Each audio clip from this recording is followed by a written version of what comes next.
여러분, 안녕하세요. 열혈 강사입니다. 오늘도 흥미로운 주제를 가지고 프로그래밍 기본 상식을 살펴보도록 하겠습니다. 오늘 살펴볼 내용은 인코딩입니다.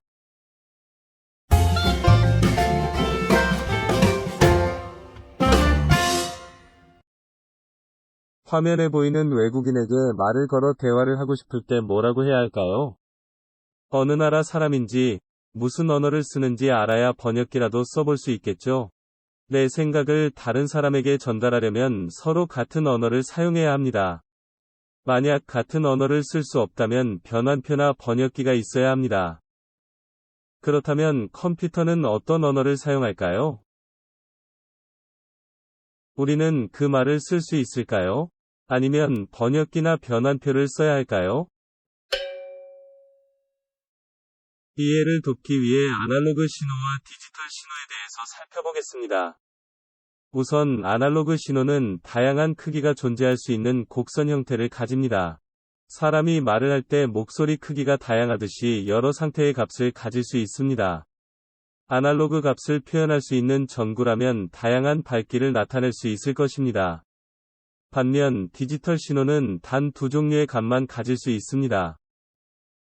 디지털 값을 표현할 수 있는 전구라면 켜지거나 꺼지거나 두 가지 경우만 존재할 수 있습니다.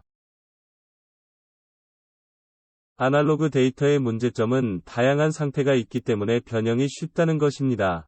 따라서 컴퓨터처럼 확실한 값을 필요로 하는 경우 사용하기 어렵습니다. 디지털 신호를 사용하는 경우에도 문제가 있습니다.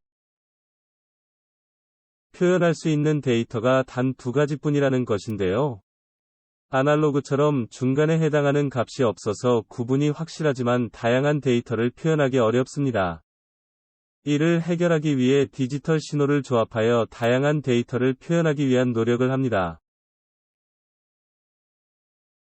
전구가 하나 있다고 가정해봅시다. 디지털 값을 가지는 전구라면 켜지거나 꺼지거나 두 가지 상태뿐입니다. 전구가 두 개로 늘어나면 총 네 가지의 상태가 있을 수 있습니다. 전구가 세 개로 늘어나면 총 8가지의 상태를 가질 수 있습니다. 전구가 하나 늘어날수록 표현할 수 있는 상태의 종류는 2배씩 증가합니다. 컴퓨터는 전구와 같이 두 가지 종류의 값을 저장할 수 있는 비트를 이용하여 값을 표현합니다. 비트를 사용하여 사람이 사용하는 데이터들을 표현하기 위한 다양한 방식이 생겨났습니다. BCD 코드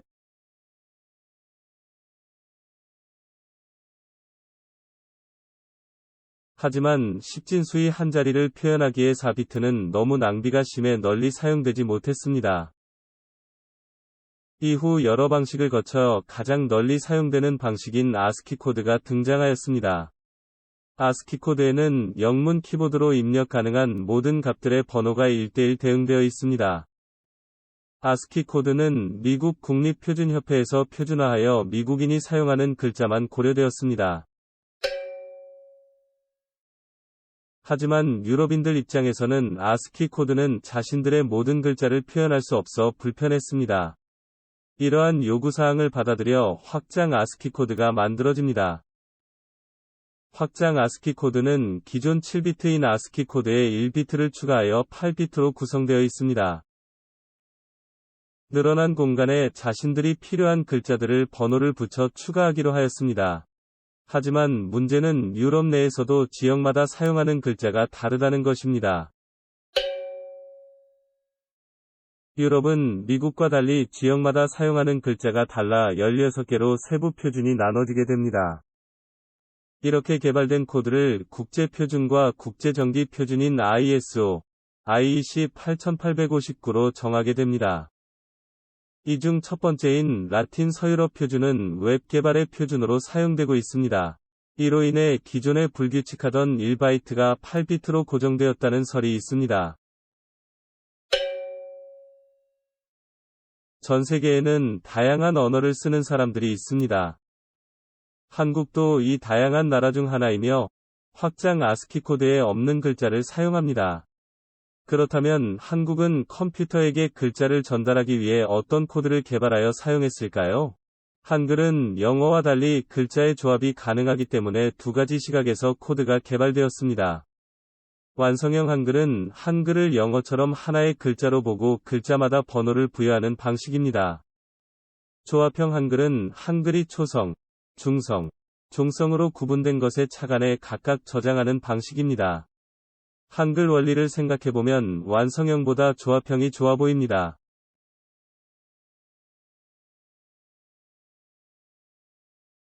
하지만 초창기 조합형 한글 방식은 호환 불가 등 단점이 두드러져 완성형을 주로 사용하였습니다.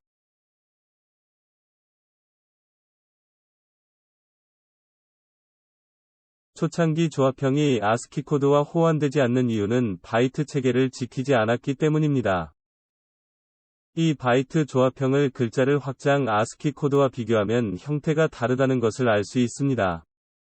결국 아스키 코드와 공존할 수 있는 한글 표현 방식이 필요하게 됩니다. 한국산업규격에서는 한글을 KSX1001이라는 문자 집합으로 정의하고 있습니다. 이 집합은 전체 한글이 아닌 자주 사용하는 글자들 위주로 구성되어 있습니다. 또한 아스키 코드 역시 KSX1003이라는 집합으로 정의하고 있습니다. 아스키 코드와 동일한 구조를 가지지만 역슬래시가 원화 기호로 표시된다는 차이가 있습니다. 프로그래밍을 처음 공부하는 분들을 곤혹스럽게 만드는 범인이죠. 한국, 중국, 일본 언어 문자 전산화를 위해 만들어진 확장 유닉스 코드에서도 KSX1001과 1003을 사용합니다. 128보다 작은 경우 KSX1003과 연결되고 이상인 경우 KSX1001과 연결되도록 구성되어 있습니다. 이렇게 만들어진 EUC KR은 완성형 한글 방식으로 오랜 기간 사용되었습니다. 하지만 시간이 지나면서 예상치 못한 문제들이 발생합니다. 최초 문제의 시작은 1990년 방영된 드라마 똠방각하 때문이라는 설이 유력합니다. 이 당시 웹은 모두 유크 KR로 구현되었고 아무 문제가 발생하지 않는 시기였습니다. 하지만 EUC KR 코드에는 똠이라는 글자가 존재하지 않아 웹에서 출력이 되지 않았습니다. 이후에도 모든 글자들이 표현되지 않는 EUC KR의 문제점은 계속 나타났습니다. 시간이 흐르면서 외국어 표기가 늘어나고 신조어들이 늘어나면서 문제는 더 많아졌습니다. 마이크로소프트에서는 한글 윈도우에서 한글이 잘 표시되도록 EUC KR을 확장하였습니다. 이를 코드 페이지 949, CP949라고 부르며 회사명을 따서 MS949라고도 합니다. 다만 CP949는 IBM에서 처음 지정한 코드 페이지를 기준으로 하는 경우도 있어 구분이 필요합니다. MS949에는 EUC KR이 모든 글자 외에 8822글자가 추가되었습니다. 이렇게 만들어진 MS949는 현재까지 윈도우와 완성형 한글의 표준 글꼴로 사용되고 있습니다. 세계의 다양한 국가들은 각자 자신에게 맞게 독자적인 문자 집합들을 개발하였습니다. 그 결과 정말 다양한 문자 집합들이 생겨났습니다. 여기서 드는 한 가지 의문이 있습니다. 문자 집합들은 서로 호환이 될까요? 정답은 호환되지 않는다입니다. 이 문제 해결을 위해 전 세계적으로 사용하는 모든 문자 집합을 모아 유니코드를 만들게 됩니다. 유니코드란 유니코드 컨소시엄이란 단체에서 전 세계의 글자를 통합할 목적으로 만든 체계입니다. 공식 홈페이지의 로드맵을 보면 추가된 글자의 번호와 앞으로 추가될 글자에 대해서 살펴볼 수 있습니다. 유니코드의 한글은 완성된 글자가 44,032번부터 55,203번까지 총 11,172자가 등록되어 있습니다. 이것은 8만자가 넘게 등록된 한자 다음으로 전체 유니코드 중 2위에 해당합니다. 또한 유니코드에는 조합형 한글을 위한 낱자들도 보관되어 있습니다. 옛 한글까지 모두 지원할 수 있도록 구성되어 있습니다. 유니코드는 여러 개의 평면으로 구성되어 있으며 많이 사용하는 글자가 앞 평면에 있습니다. 한 개의 평면은 65,536자로 구성되어 있습니다. 현재 존재하는 유니코드 평면은 17개이며 이론상 무한대로 늘어날 수 있습니다. 최대 256개 이내의 평면을 묶어서 평면 그룹이라고 합니다. 가장 많이 사용하는 글자가 모여있는 기본 다국어 평면만 사용하는 유니코드 체계를 UCS2라고 합니다. 128개의 평면을 사용할 수 있도록 설계된 유니코드 체계를 UCS4라고 합니다. 현재까지 17개의 평면밖에 개발되지 않았기 때문에 UCS4를 쓴다는 것은 모든 글자를 쓴다는 것과 같습니다.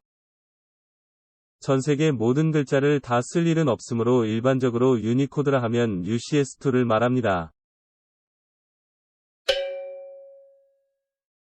앞에서 유니코드가 어떻게 구성되어 있는지 살펴봤습니다. 그렇다면 유니코드는 아스키 코드와 호환이 가능할까요? 유니코드를 변환하는 방식은 여러 가지가 있습니다. 이를 UTF라 부르며 뒤에 붙는 글자에 따라 다른 방식을 사용합니다. UTF-16부터는 빅엔디언과 리틀 엔디언이라는 방식으로 나눠집니다. 엔디언이란 컴퓨터 메모리에 데이터를 나열하는 방법을 말합니다. 빅엔디언 방식은 사람이 숫자를 읽고 쓰는 방법과 동일하게 저장하는 방식입니다. 리틀 엔디언 방식은 빅엔디언과 반대로 낮은 단위의 값부터 저장합니다.